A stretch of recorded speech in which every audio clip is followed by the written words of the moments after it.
ब्रह्मानन्दं परमसुखदं केवलं ज्ञानमूर्ति द्वन्द्वातीतं गगनसदृशं तत्त्वमस्यादिलक्ष्यम् एकं नित्यं विमलमचलं सर्वदि साक्षिभूतं भावातीतं त्रिगुणरहितं सद्गुरुं तं नमामि। ॐ पार्थाय प्रतिबोधितां भगवता नारायणेन स्वयं व्यासेन ग्रथितां पुराणमुनिना मध्ये महाभारतम् अद्वैतामृतवर्षिणीं भगवती अष्टादशाध्यायिनी अम्ब त्वामनुसन्दधामि भगवद्गीते भवद्वेषिणी।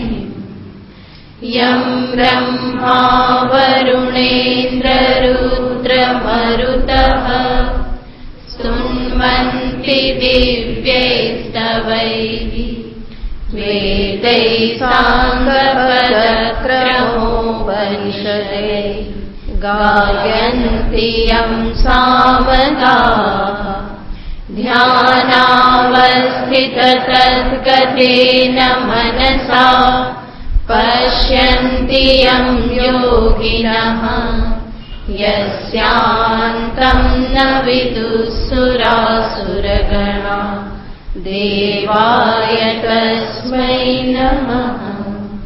यस्यान्तं न विदुःसुरासुरगणा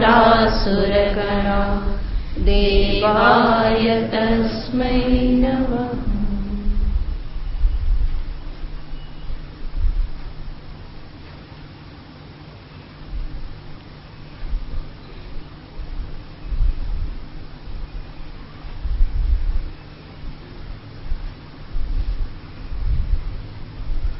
विष्णु श्लोक।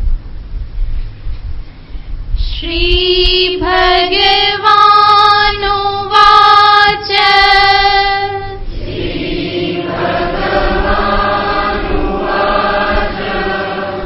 यत्रो परमते चित्तम्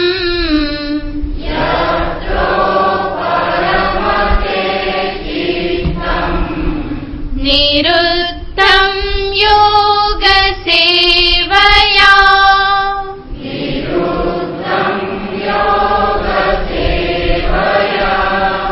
यत्र चैवात्मनात्मानं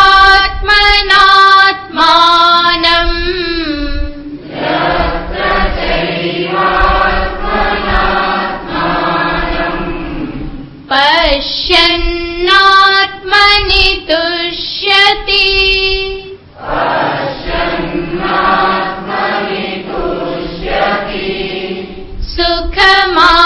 सुखमात्यन्तिकं यत्तद्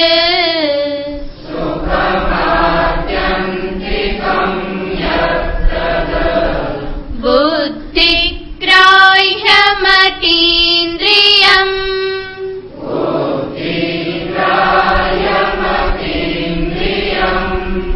वेत्ति यत्र न चैवायम्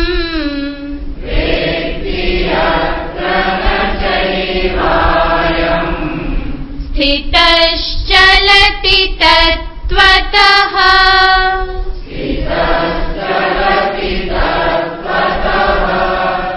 यं लब्ध्वा चापरं लाभम्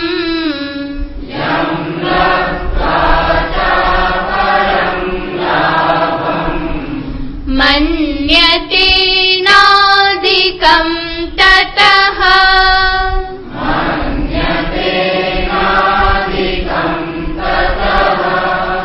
यस्मिन् स्थितो न दुःखेन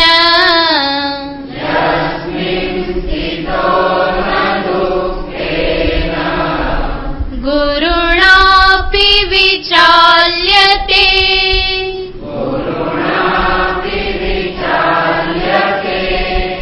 तं विद्या दुःखसंयोग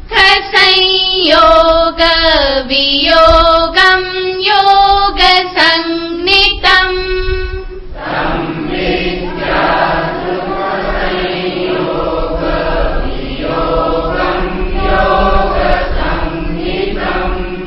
स निश्चयेन योक्तव्यो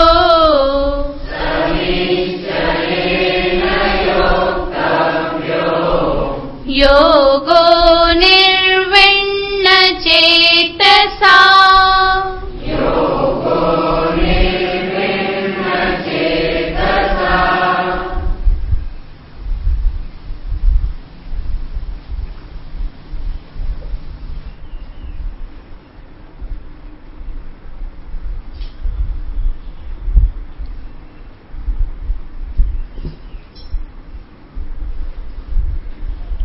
આ શ્લોકમાં ભગવાન શ્રી કૃષ્ણચંદ્ર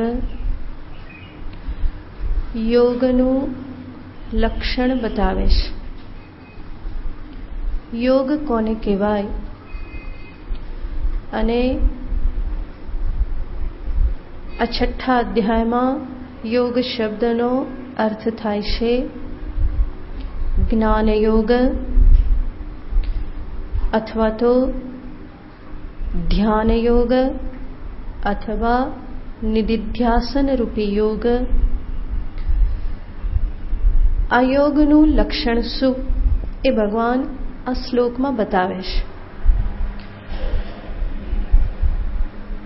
શ્રવણ અને મનન કર્યા પછી જે પણ મને સમજમાં આવ્યું એને જીવનમાં આત્મસાત કરવા માટે ફરી ફરીને એનું સ્મરણ, ફરી ફરીને એનો અભ્યાસ એ અનિવાર્ય બની રહેશે. મનુષ્ય જાણવા છતાં પણ,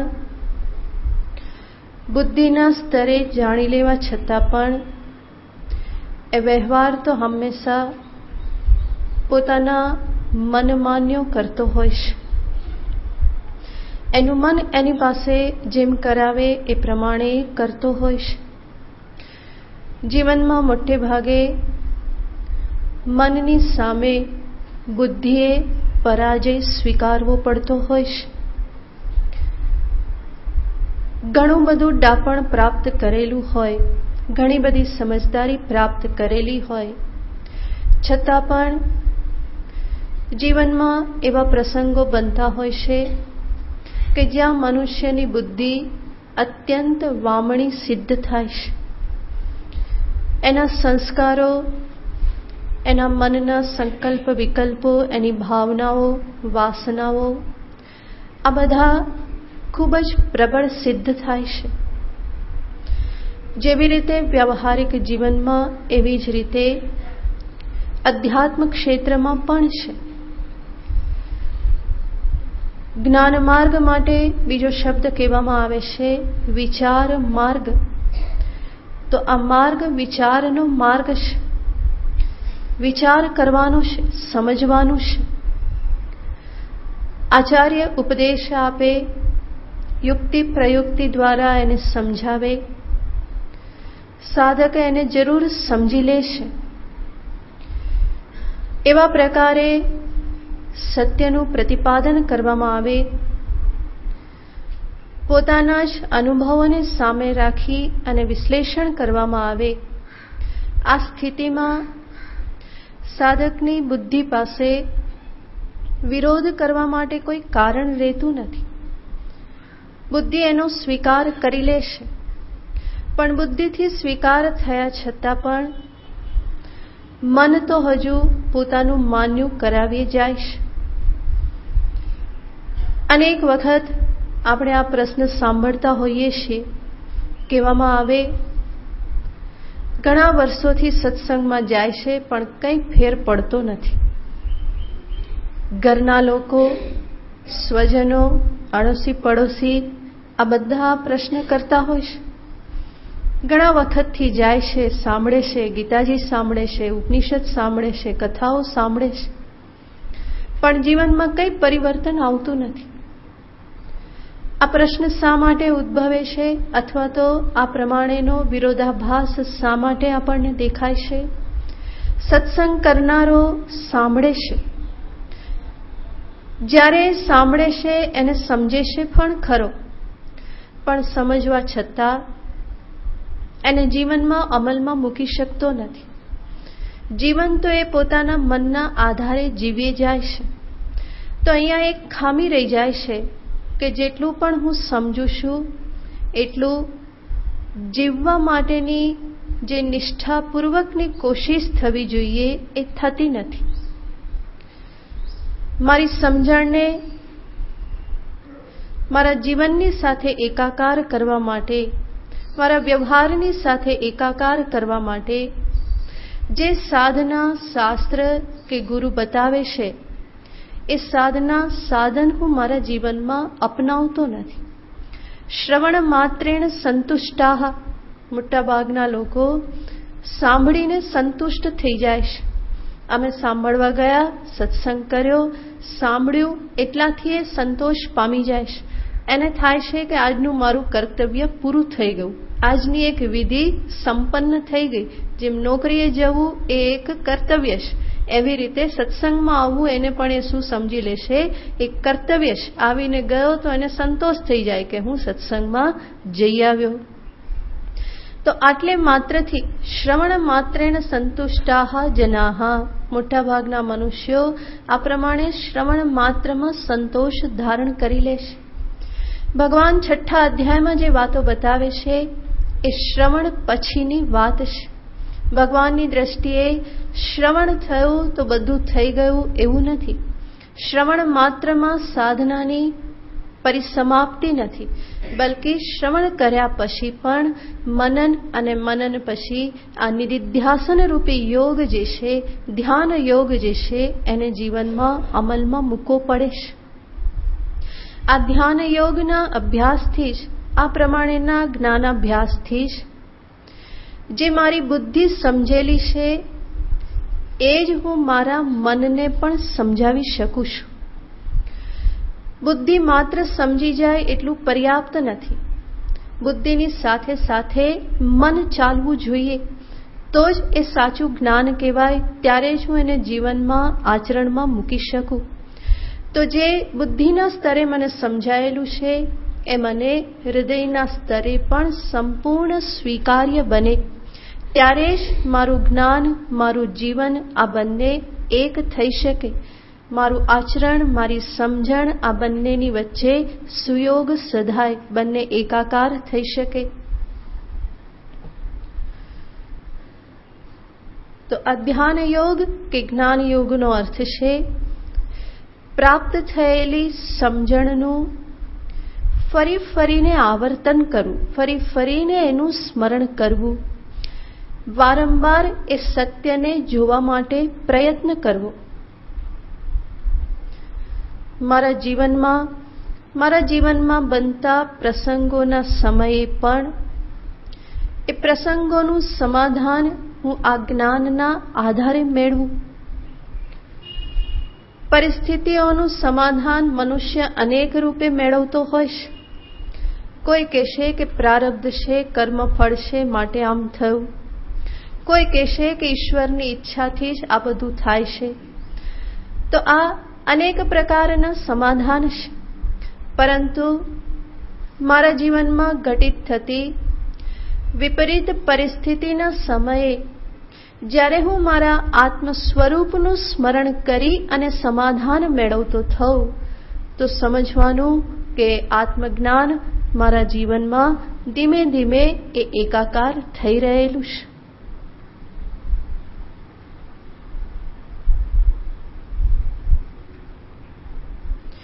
જીવનમાં દુઃખની પ્રાપ્તિ થાય, સુખની પ્રાપ્તિ થાય, માન અપમાનની પ્રાપ્તિ થાય, નિંદા સ્તુતિ પ્રાપ્ત થાય.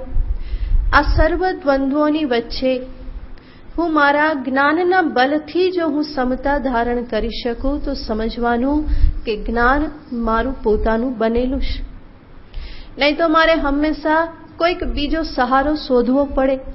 દુઃખ આવ્યું તો કે ભગવાને દુઃખ આપ્યું, નહીં તો કે શું કરવું, મારા જ કર્મોની સજા હું ભોગવી રહેલો છું, પ્રારબ્ધ જ કંઈક આવું છે. આવું બધું કરી કરી અને એમાંથી બહાર નીકળવા એ કોશિશ કરતો હોય. સુખ આવે ત્યારે પણ એ પ્રમાણે જ ભગવાનની કૃપાથી આવ્યું, નહીં તો મારી મહેનતથી આવ્યું, આ તો મારા જ કર્મનું ફળ મને પ્રાપ્ત થયું. તો આ બધા સમાધાન એ હંમેશા મેળવતો રહેતો હોય છે. પરંતુ જીવનમાં એક દિવસ એવો આવવો જોઈએ કે જ્યારે આ વિપરીત પરિસ્થિતિઓમાં સમતા ધારણ હું કરું. એ શેના કારણે કરું? તો કે વિપરીત સ્થિતિમાં પણ મને સ્મરણ બની રહે, અહમ સચ્ચિદાનંદ ઘન બ્રહ્મૈવ, હું આ બ્રહ્મ સ્વરૂપ જ છું, સચ્ચિદ આનંદ સ્વરૂપ છું, કૂટસ્થ અસંગ સાક્ષી સ્વરૂપોહમ, અતઃ અહમ ન દુઃખી ન સુખી, અહમ ન વિચલિત, અહમ અચલ અક્ષોભ્ય અચ્યુત. આ જ્ઞાન જ્યારે મારી બુદ્ધિમાં વારંવાર રણકાર કરવા લાગે ત્યારે સમજવાનું કે જ્ઞાન મારું પોતાનું બનેલું છે. નહીં તો અહમ બ્રહ્માસ્મિ, અહમ સાક્ષી ચૈતન્ય આ માત્ર સવારે 5-10 મિનિટ રટણ કરવા માટે થઈ જાય અને એને હું ધ્યાન સમજી લઉં કે આજે મેં ધ્યાન કરી લીધું, અને પછી આખો દિવસ રડતો રહું, ફરિયાદ કરતો રહું, કમ્પ્લેન કરતો રહું, બીજાને દોષ દેતો રહું, મને પોતાને દોષ આપું, ઈશ્વરને દોષ આપું, જગતની ઉપર દોષનું રોપણ કરું, તો સમજવાનું કે અહમ બ્રહ્મ હજુ સ્થિર થયેલું નથી. એ પોપટિયું રટણ માત્ર બુદ્ધિના સ્તરે માત્ર રહેલું છે. પરંતુ અજ્ઞાન જ્યારે નિત્ય નિરંતર મને સમસ્યાઓના સમાધાનમાં જો એ મને પ્રેરક બનતું રહે, એના આધારે હું મારી પરિસ્થિતિનો ઉકેલ લાવું, મારા મનમાં હું સમતાને ધારણ કરું, તો એ સાચું જ્ઞાન કહેવાય. એને જ અપરોક્ષ જ્ઞાન કહેવાય, એને જ આત્મસાત થયેલું જ્ઞાન કહેવાય. અને ભગવાન 6થા અધ્યાયમાં જે પણ સાધના બતાવે છે એ આ જ્ઞાનને આત્મસાત કરવા માટેની સાધના છે.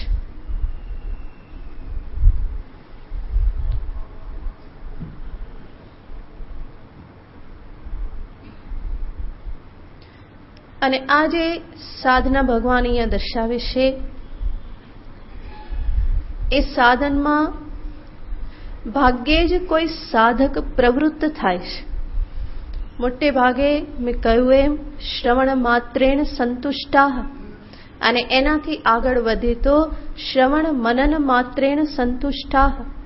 ધ્યાનમાં જ્યારે પ્રવૃત્ત થવાની વાત આવે તો ત્યાં બધા જ પાછા પડે છે, અને નહીં તો 5-10-15 મિનિટ અડધો કલાક કરી અને સંતોષ માની લેશ. એ યાંત્રિકતાથી એક પ્રકારનું રટણ કરી નાહમ દેહ નાહમ ઇન્દ્રિયાણી, શિબિરમાં ગુરુમાં બોલતા હોય ફરી પાછું બધું દોરાઈ જવાનું. અને 10 મિનિટ કર્યું તો એમ થાય કે ભયો આજે શું કરી લીધું, નિધિધ્યાસન કરી લીધું. પણ ભગવાન કહેશે કે એટલા માત્રથી કોઈ આરો આવવાનો નથી. ભગવાન અહીંયા ઘણી ઉચ્ચ કક્ષાની સાધનાની વાત કરે છે અને જીવનના પરમ સમાધાનની વાત કરે છે. જે પણ સમસ્યાઓ છે એનું પરમ સમાધાન આ જ્ઞાનમાં જ સમાયેલું છે. આ જ્ઞાનને આત્મસાત કરવામાં, અપરોક્ષ બનાવવામાં જ આ સમગ્ર સમસ્યાઓનું સમાધાન સમાયેલું છે. બીજા બધા જ સમાધાન જે છે એ ટેમ્પરરી સમાધાન છે, તાત્કાલિક સમાધાન છે.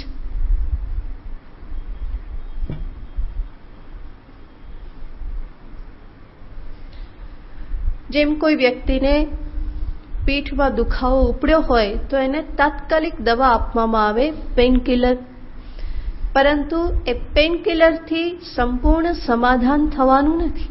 તાત્કાલિક એ દુખાવો મટાડી શકે, પછી એક્સરે કઢાવવો પડે, ડોક્ટર કહે કે આમાં તો કંઈક આગુ પાછું થઈ ગયેલું છે ને સરખું કરવું પડશે, સર્જરી કરવી પડશે, તો એ પરમ સમાધાન છે. પેઇનકિલર ખાતા રહેવું એ કોઈ પરમ સમાધાન નથી. એ તો વારંવાર કરતા રહેવું પડે છે, એમાંથી છુટકારો મળતો નથી. એવી જ રીતે જીવનમાં પણ સમસ્યાના આ બે પ્રકારના સમાધાન હોય છે. એક તાત્કાલિક સમાધાન અને બીજું છે પરમ સમાધાન. તાત્કાલિક સમાધાન આ બધા જે આપણે વાત કરી, પરિસ્થિતિમાં કાં તો ધનનો ઉપયોગ કરો, કાં તો બીજા કોઈ પણ સાધન સંપત્તિ છે એનો ઉપયોગ કરો, કાં તો ઈશ્વર ઈચ્છા માનીને સ્વીકારી લો, કર્મનું પરિણામ માનીને સ્વીકારી લો. આ બધા તાત્કાલિક સમાધાન છે, પણ એ વારંવાર પ્રયોગમાં લાવવા પડે છે. પરમ સમાધાન એને કહેવાય જેનો ઉપયોગ કર્યા પછી બીજા કોઈનો આશ્રય લેવો પડતો નથી. જેવી રીતે વ્યવહારમાં પણ કહેવામાં આવે રામબાણ ઈલાજ. આ ઈલાજ કેવો છે? રામબાણ. એ રામબાણનો અર્થ છે જેવી રીતે રામનું બાણ ક્યારેય પણ એ મોઘ વ્યર્થ જતું નથી. એ હંમેશા કેવું છે? અમોઘ છે, હંમેશા નિશાન તાકીને રહેશ. તો રામબાણ ઈલાજ, આ ઈલાજ કેવો હોય કે જે જરૂર એમાંથી મને છોડાવે, એ જે સમાધાન મને જરૂર અપાવે, અને એનો ઉપયોગ કર્યા પછી બીજા કોઈ સમાધાનનો મારે આશ્રય લેવો પડતો નથી. એવી જ રીતે અહીંયા પણ સંસાર રોગ કો, દુઃખ રોગ કો, શોક મોહ રૂપી રોગ કો, આ રોગનો રામબાણ ઈલાજ આ જ્ઞાન છે, આ ધ્યાન યોગ છે, જેનાથી જ્ઞાન મારું આત્મસાત થાય છે. એટલે આગળના શ્લોકમાં જ ભગવાને કહ્યું, યમ લબ્ધ્વા ચાપરમ લાભમ મન્યતે નાધિકમ તતઃ. જે લાભ પ્રાપ્ત કર્યા પછી એનાથી વધારે બીજો કોઈ લાભ પ્રાપ્ત કરવાનો રહેતો નથી. એમાં બધું જ આવી જાય છે. જેમ હાથીના પગમાં બધા પગલા સમાઈ જાય, એવી રીતે આત્મલાભમાં બીજા બધા જ લાભ સમાઈ જાય છે. તો એવો આ યોગ છે. અને આ યોગનું લક્ષણ આપતા ભગવાને કહ્યું, દુઃખ સંયોગ વિયોગમ યોગમ. આ યોગ એટલે શું છે? દુઃખના સંયોગનો વિયોગ. ગઈ વખતે આપણે વિચાર કરેલો હતો કે યોગનું લક્ષણ આપતા ભગવાન શબ્દ વાપરે છે વિયોગમ. આ યોગ શું છે? જીવનું પરમાત્માની સાથે મિલન જે છે એ કેવી રીતે સંભવ બને છે? તો કે અવિદ્યાના વિયોગથી સંભવ બને છે. વસ્તુતઃ એક જ છે. જેવી રીતે બે રૂમ હોય, એ બે રૂમને જો એક થવું હોય, એનું મિલન કરાવવું હોય તો શું કરવું પડે? પાર્ટીશનને હટાવવું પડે. તો પાર્ટીશનનો વિયોગ થવો એ જ બે રૂમનું યોગ છે, મિલન છે. એવી રીતે અવિદ્યાનો વિયોગ એ જ જીવાત્મા પરમાત્માનું ઐક્ય છે.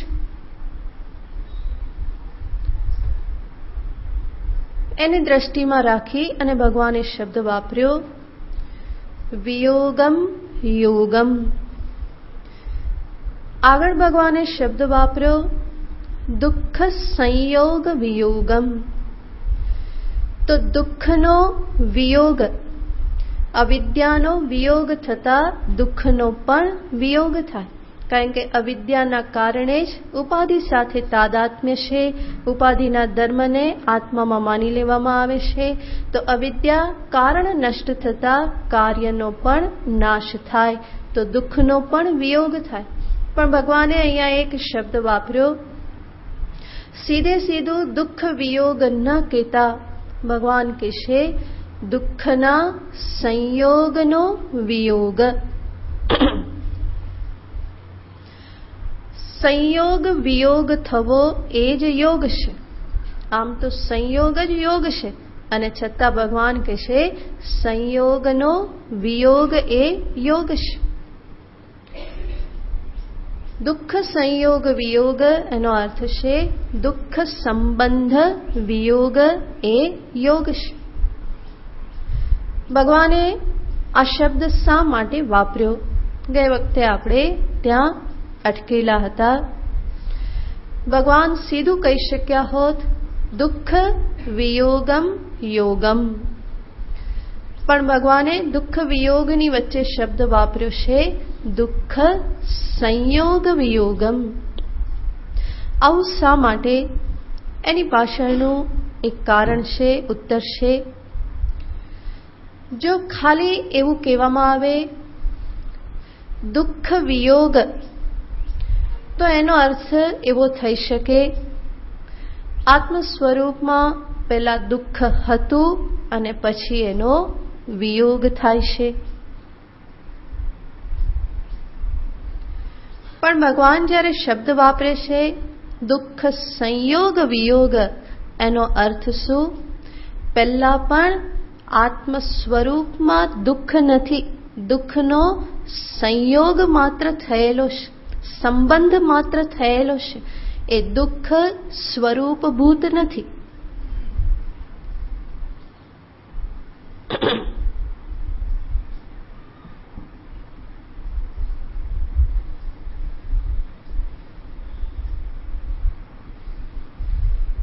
જેવી રીતે જલ જે છે, જલમાં ઉષ્ણતા પ્રાપ્ત થાય છે. એ જલમાં ઉષ્ણતા શેના કારણે પ્રાપ્ત થાય છે? તો કે અગ્નિના કારણે. તો અગ્નિ સંયોગ છે અને અગ્નિ સંયોગના કારણે જલમાં ઉષ્ણતા પ્રાપ્ત થયો. અગ્નિ સંયોગના કારણે ઉષ્ણતાનો પણ સંયોગ થયો. એનો અર્થ જલમાં સ્વભાવથી ઉષ્ણતા નથી, પરંતુ એ ઉષ્ણતા ક્યાંક બહારથી આવેલી છે.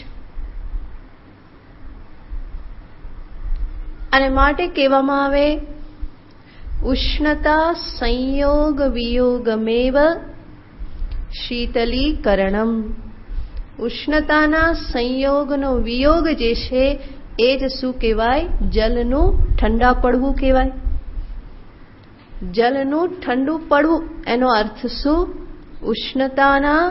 ઉષ્ણતા સાથે જે સંયોગ છે એનો વિયોગ થવો.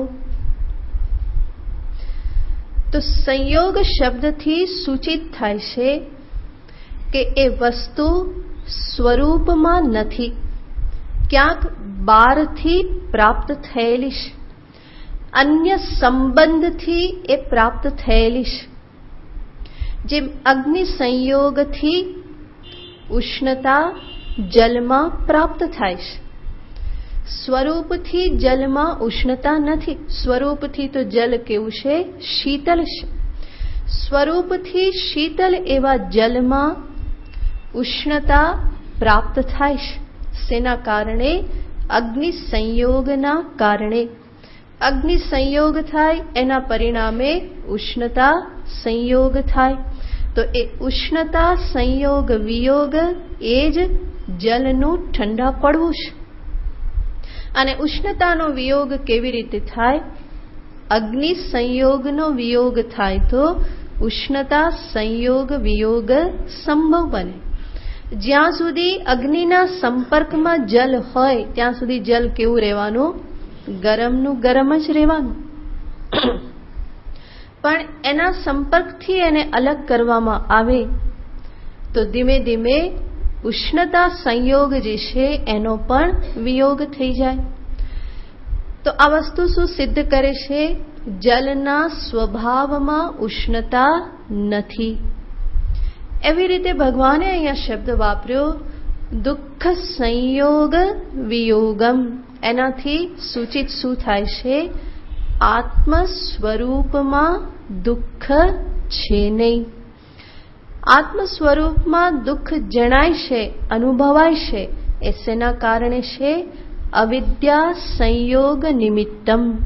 જેમ અગ્નિ સંયોગ નિમિત્તમ જલમાં ઉષ્ણતા છે, એવી રીતે અવિદ્યા સંયોગ નિમિત્તમ આત્મામાં દુઃખની પ્રતીતિ થાય છે.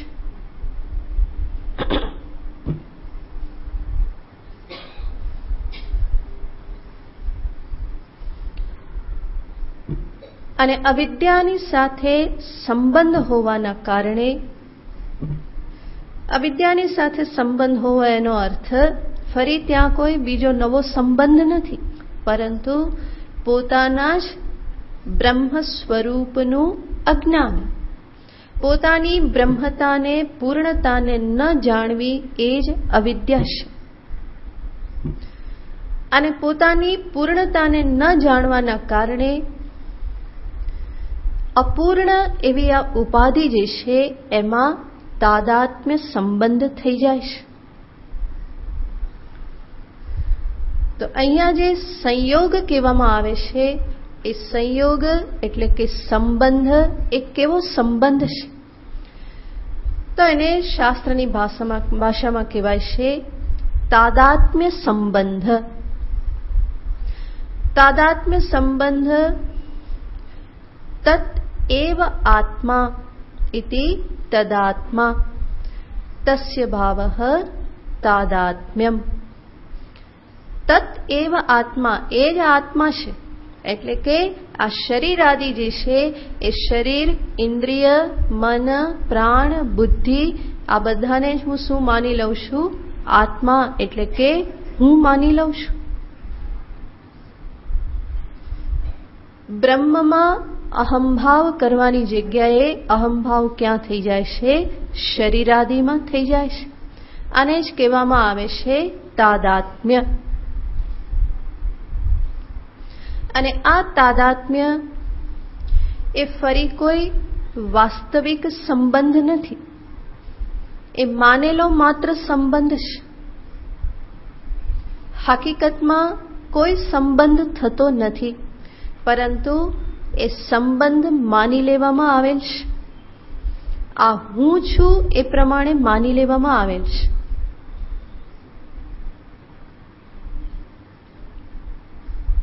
અને જે માની લીધેલું છે એને જ સત્ય સમજી અને હું વ્યવહાર કરું છું.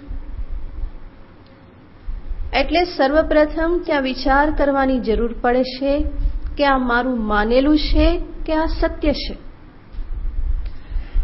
અને એ વિચાર કરવાને માટે જ શાસ્ત્રમાં આત્મ અનાત્મ વિવેક, દૃગ્દૃશ્ય વિવેક, પ્રકૃતિ પુરુષ વિવેક, આ બધા વિવેક બતાવવામાં આવે છે કે જેમાં મને સ્પષ્ટ રૂપે સમજાવવામાં આવે કઈ રીતે હું આ દેહ ન હોઈ શકું, ઇન્દ્રિય, પ્રાણ, મન, બુદ્ધિ આ બધું મારા આત્મ ચૈતન્ય સ્વરૂપમાં ન હોઈ શકે, એ મને સ્પષ્ટ રૂપે દર્શાવવામાં આવે. જેમ અપરોક્ષાનુભૂતિમાં વારંવાર આપણે જોયું કે કઈ રીતે આ અસદ દેહ હું હોઈ શકું. એનો અર્થ કોઈ રીતે હોઈ શકું નહીં. કથમ દેહો યસદરૂપો, આ અસદરૂપ એવો દેહ એ હું કઈ રીતે હોઈ શકું? તો ફરી ફરીને દર્શાવવામાં આવે, ફરી ફરીને યુક્તિ પ્રયુક્તિ દ્વારા કહેવામાં આવે, જેના પરિણામે હું સમજી શકું કે વાસ્તવમાં આત્મ ચૈતન્ય અને આ દેહની વચ્ચે ક્યારેય કોઈ સંબંધ થયેલો નથી. એવી જ રીતે ઇન્દ્રિય, પ્રાણ, મન, બુદ્ધિ આ બધાની સાથે પણ ક્યારેય સાચો સંબંધ, વાસ્તવિક સંબંધ થયેલો નથી. માટે આ તાદાત્મ્ય સંબંધને એક બીજું નામ આપવામાં આવે છે આધ્યાસિક સંબંધ. આધ્યાસિક સંબંધનો અર્થ એ અધ્યાસ, માન્યતા માત્ર છે, ભ્રાંતિ માત્ર છે.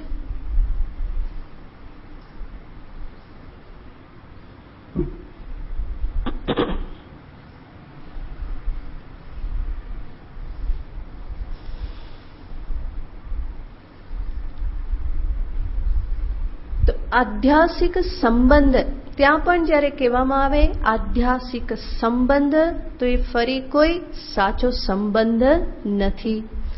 આધ્યાસિક સંબંધનો અર્થ છે સંબંધ વગરનો સંબંધ. એનો અર્થ માની લીધેલો માત્ર, માન્યતા માત્ર.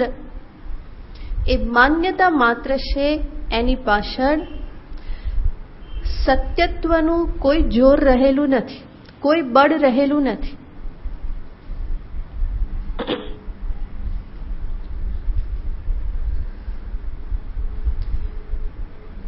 અહીંયા ભગવાન જે શબ્દ વાપરે છે એના આધારે જોઈએ તો દુઃખ સંયોગ વિયોગમ યોગ સંગીતમ.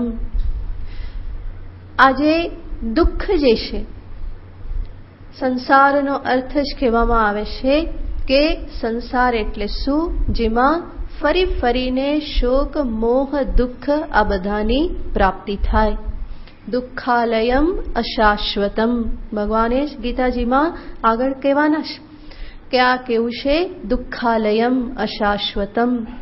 તો જીવનમાં ફરી ફરીને દુઃખની પ્રાપ્તિ થાય છે. તો એ દુઃખમાંથી જ બધા છૂટવા માગે છે. માટે જ મોક્ષનો એક અર્થ કહેવામાં આવે છે દુઃખની આત્યંતિક નિવૃત્તિ.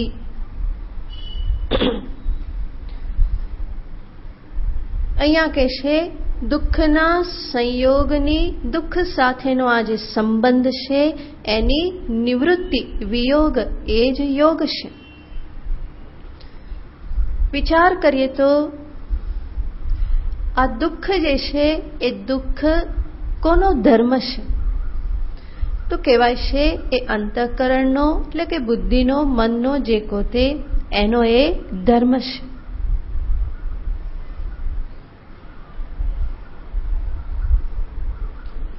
એટલા માટે જ સુખ દુઃખને હું જાણું છું. મારા મનમાં દુઃખ થયું, મારા મનમાં સુખ થયું, આ બધું હું જાણું છું. એનો અર્થ શું? જે સુખ દુઃખને હું જાણું છું એનાથી હું જુદો છું.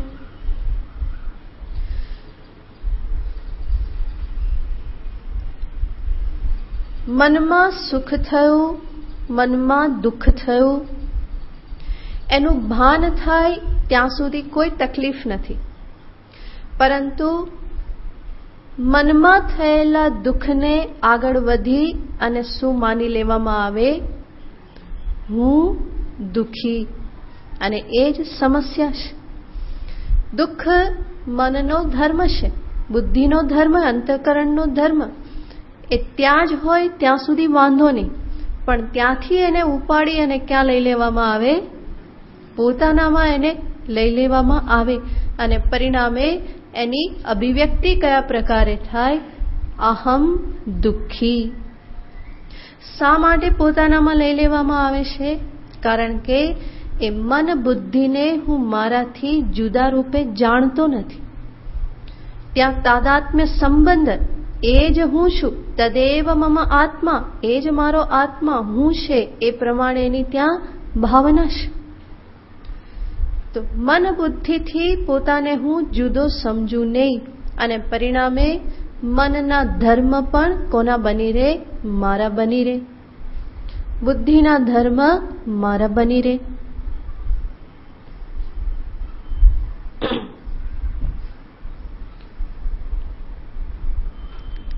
તો દુઃખનો સંયોગ થાય છે. વાસ્તવમાં મારામાં દુઃખ નથી, આત્મ ચૈતન્યમાં દુઃખ નથી, છતાં પણ બુદ્ધિમાં કે મનમાં રહેલ દુઃખની સાથે સંયોગ થાય છે. શેના કારણે? અજ્ઞાનના કારણે, તાદાત્મ્ય સંબંધના કારણે. અને તાદાત્મ્ય શેના કારણે છે? અજ્ઞાનના કારણે.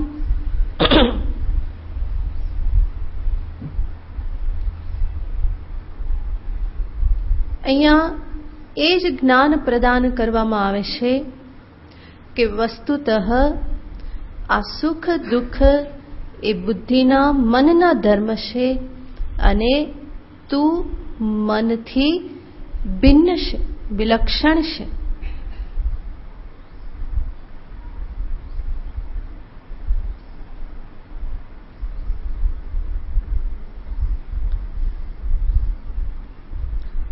સુખ દુઃખ તારામાં પ્રતીત માત્ર થાય છે, એ તારા પોતાના નથી. આત્મ ચૈતન્યના કારણે એની પ્રતીતિ છે.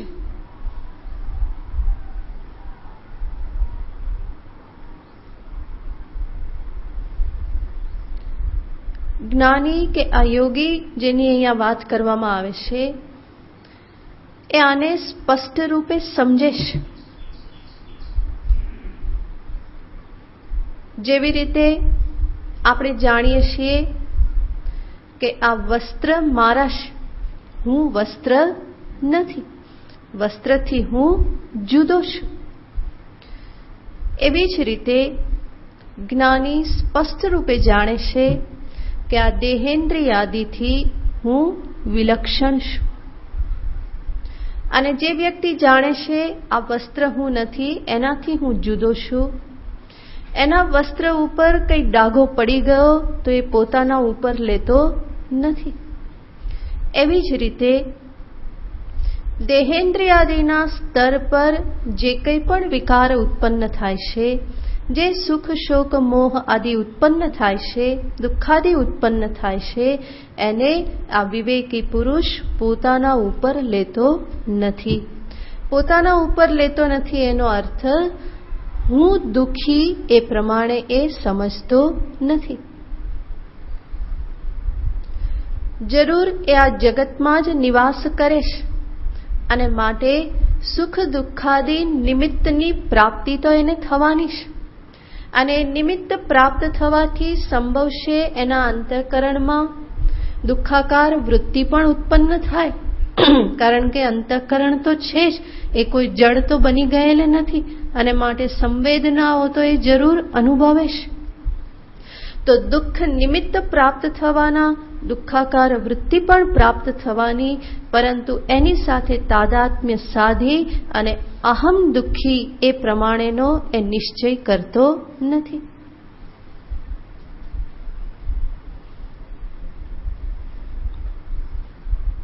અને પરિણામે અંતરમાં ઉત્પન્ન થયેલી દુઃખાકાર વૃત્તિ પણ કોઈ લાંબા સમય ચાલતી નથી. એને આ જોર મળે કે હું દુઃખી તો એ લાંબા સમય સુધી ચાલ્યા કરે, પણ આવું કોઈ જોર એને પ્રાપ્ત થતું નથી. માટે એક દુઃખની પ્રતીતિ પણ એના માટે કેવી હોય છે? ક્ષણિક હોય છે.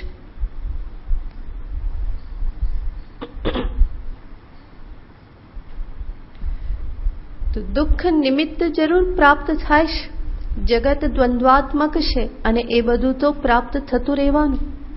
માટે જ ભગવાને શબ્દ વાપરવો પડે, દુઃખેષુ અનુદ્વિગ્ન મનાહ.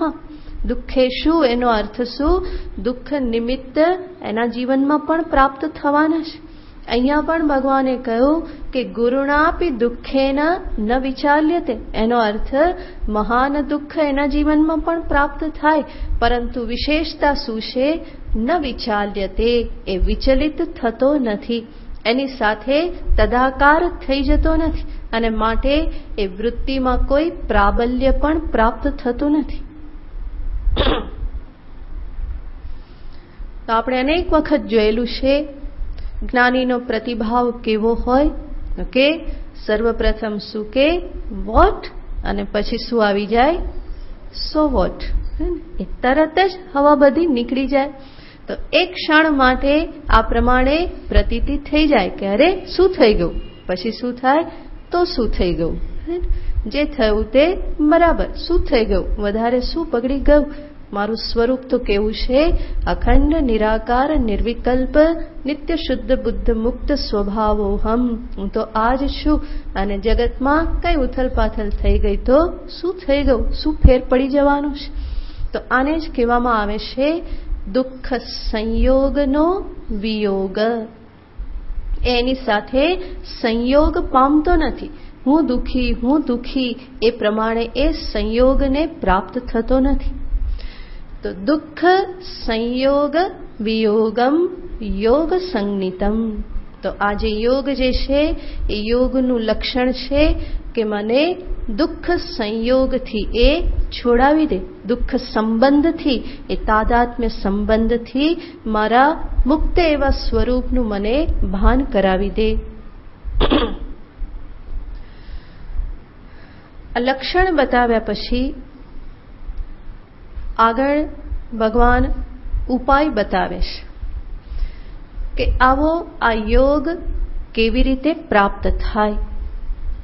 દુઃખ સંયોગનો વિયોગ મારા જીવનમાં હું કેવી રીતે પામી શકું, જીવનમાં કઈ રીતે હું આત્મસાત કરી શકું. તો એના માટે ભગવાન બે બાબતો દર્શાવે છે. સનિશ્ચયેન યોક્તવ્યઃ યોગઃ અનિર્વિણ્ણ ચેતસા. આ યોગ સિદ્ધિ માટે, આ જ્ઞાન સિદ્ધિ માટે ભગવાન બે મહત્વની બાબત બતાવે છે. એક તો કહેશે દ્રઢ નિશ્ચય. આ યોગ જ્ઞાન સિદ્ધ કરવા માટે, આત્મસાત કરવા માટે પ્રથમ જરૂર છે દ્રઢ નિશ્ચય. અને બીજી વાત કહેશે અનિર્વિણ્ણ ચેતસા યોક્તવ્યઃ. નિશ્ચયેન યોક્તવ્યઃ યોગઃ. અને બીજું છે અનિર્વિણ્ણ ચેતસા. નિર્વિણ્ણ ચિત્તનો અર્થ છે હતાશ, નિરાશ એવું ચિત્ત. અનિર્વિણ્ણ ચિત્ત એનો અર્થ છે ઉત્સાહથી, વિશ્વાસથી પરિપૂરિત ચિત્ત.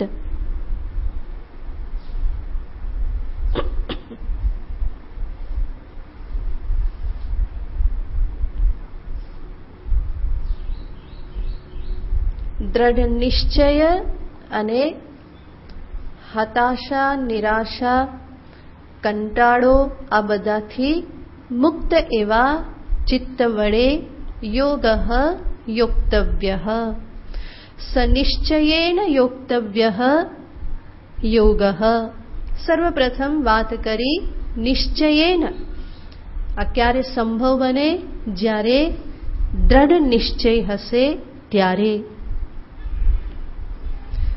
ઢીલા ઢાલા નિશ્ચયથી કામ થવાનું નહીં. નિશ્ચય જે છે એ બુદ્ધિનો ધર્મ છે.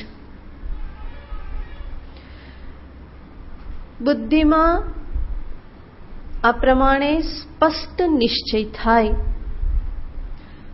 તો જ આગળ વધી શકાય.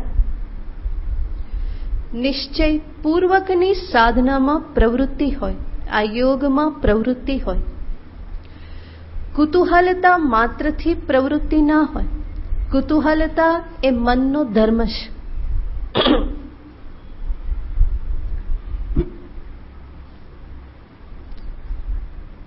કંઈક કુતૂહલ થયું અને એ કુતૂહલની પૂર્તિને અર્થે કરવામાં આવે તો એ મને અંત સુધી પહોંચાડે નહીં. અને કુતૂહલતાથી પ્રવૃત્ત થવું એ એક પ્રકારની બાલિશતા છે. એક પ્રકારનું એને શું કહેવાય? બચપની ગુજરાતીમાં શું કહેવાય? બાળકપણું, છોકરમત. હા, એ શું છે? છોકરમત છે. છોકરમત એટલે બાળકનું કાર્ય. નાનું છોકરું જે કરે, નાનું બાળક જે છે એ હંમેશા કુતૂહલથી પ્રવૃત્ત થતું હોય. તમે દોડીને જાઓ તો એ પાછળ દોડીને આવે. એને કંઈ ફેર ના પડે કે આ દોડીને શું કરવા આવ્યા અહીંયા, કે પપ્પા દોડ્યા એટલે એ પણ દોડ્યું. દોડવાનું કારણ શું, પ્રયોજન શું, એ કંઈ નહીં. એને થાય કે આ કેમ દોડીને જાય છે તો હું પણ દોડીને જાઉં. અથવા તો કંઈક જોવાનું કે આ તે કુતૂહલ હોય એનાથી બાળક પ્રવૃત્ત થાય. પણ હંમેશા કુતૂહલથી પ્રવૃત્તિ એ મોટા લોકોને શોભા ન આપે. ધીમે ધીમે કુતૂહલને આપણા માટે પ્રેરક બળ ન હોય એમાંથી ધીમે ધીમે પરિવર્તન થઈ અને શું આવવું જોઈએ? નિશ્ચય. મારો પોતાનો નિશ્ચય મારા માટે પ્રેરક બળ હોય.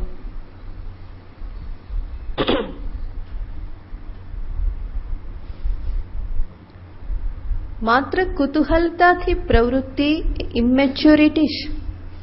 નિશ્ચયપૂર્વક પ્રવૃત્તિ એ મેચ્યોરિટી છે.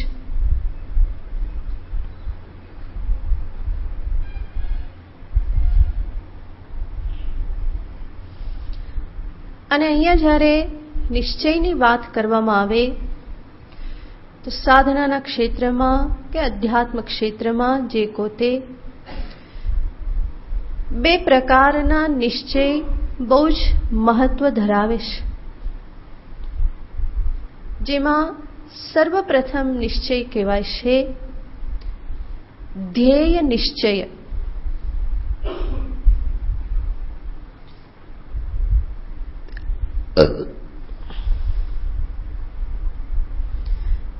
ધ્યેય મને સ્પષ્ટ થાય અને એને હું પ્રાપ્ત કરીને જ રહીશ, એ પ્રમાણેનો નિશ્ચય.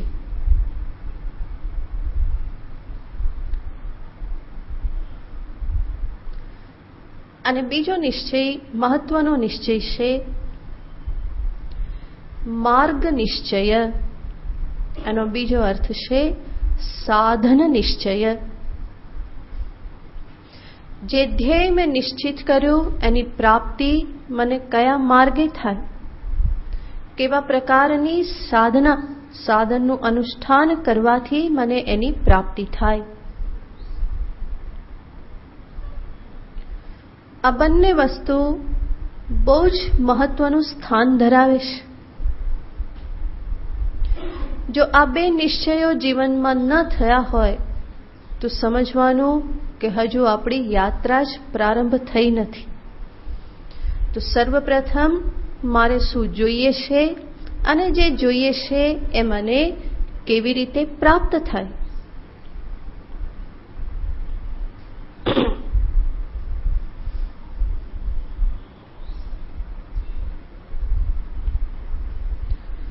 તો આ બંને પ્રકારના નિશ્ચયો સ્પષ્ટતા સાધકની યાત્રાને ઘણી શીઘ્ર બનાવે છે. તો આ પ્રથમ કર્તવ્ય બની રહેશે. ધ્યેય નિશ્ચય, મારે શું જોઈએ છે એ તો હું પહેલા સમજું.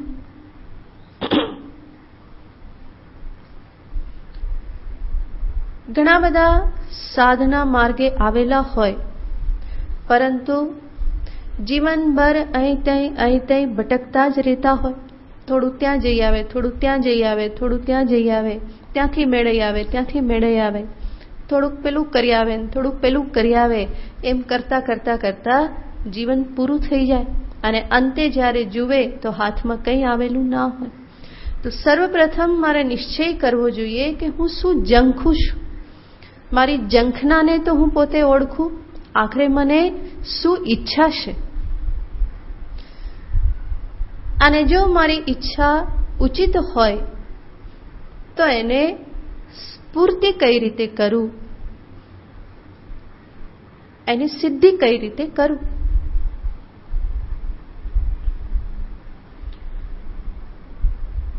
એટલા માટે જ ફરી ફરીને આપણે કહીએ છીએ કે આ વિચારનો માર્ગ છે. વિચાર કરવો પડે, બુદ્ધિ ચલાવવી પડશે. શેના માટે હું દોડી રહેલો છું, મારી વાસ્તવિક ઝંખના શેના માટેની છે, અને હું જે ઝંખું છું શું એની પ્રાપ્તિમાં હું યોગ્ય દિશામાં જઈ રહેલો છું, એની પ્રાપ્તિ માટે યોગ્ય દિશામાં પ્રયત્ન કરી રહેલો છું.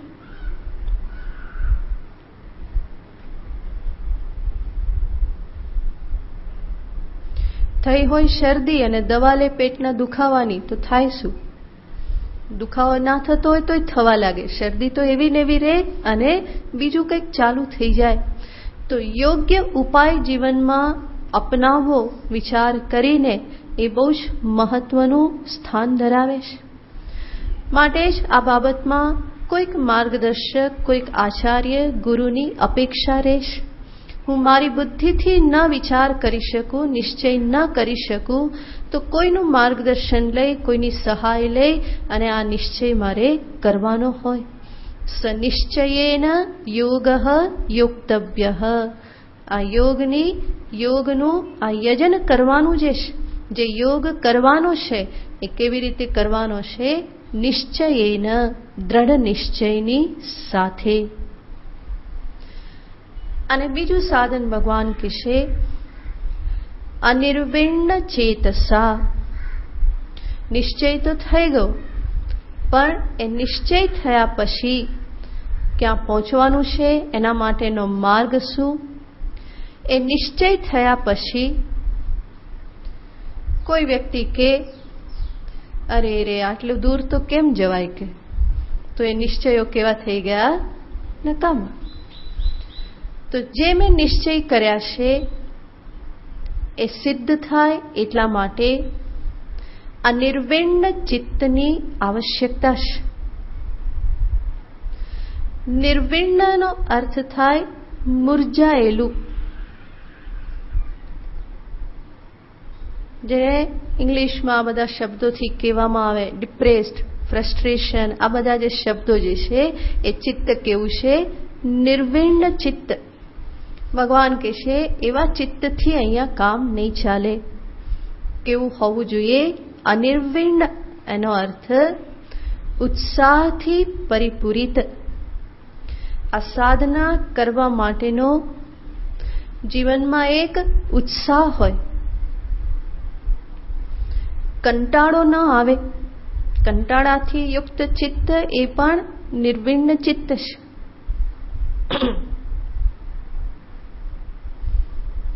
તો અનેક વખત સાધનામાં બેસવાનો કંટાળો આવી જતો હોય અને માટે હંમેશા પોસ્ટપોન્ડિંગ થતું રહે. આજે નહીં કાલે, આજે નહીં કાલે. ક્યારથી શરૂ કરીશું જપ કરવાનું? કે આવતીકાલથી, અઠવાડિયા પછી. શા માટે? આ બધું બરાબર થઈ જાય ને પછી એ હું શરૂ કરીશ. ફરી અઠવાડિયું પૂરું થાય ત્યાં કંઈક નવો ફણગો ફૂટ્યો હોય અને મનને તો એટલું જ બાનું જોઈતું હોય. ફરી પાછું કંઈક આટલું બધું સરખું થઈ જાય પછી હું કરીશ. આજે નહીં કાલે, આજે નહીં કાલે, આજે નહીં કાલે. શા માટે? એના માટેનો ઉત્સાહ નથી. એ ઉત્સાહ રાહિત્ય જે છે એ સાધકની સાધનામાં સૌથી મોટો અવરોધ છે. અખંડાનંદજી મહારાજ કહેશે સાધક અને સાધ્યની વચ્ચે એક જ પ્રતિબંધ છે અને એ છે ઉત્સાહનો અભાવ. બીજા કોઈ પ્રતિબંધની કલ્પના કરવાની જરૂર નથી. આ જ એકમાત્ર પ્રતિબંધ છે.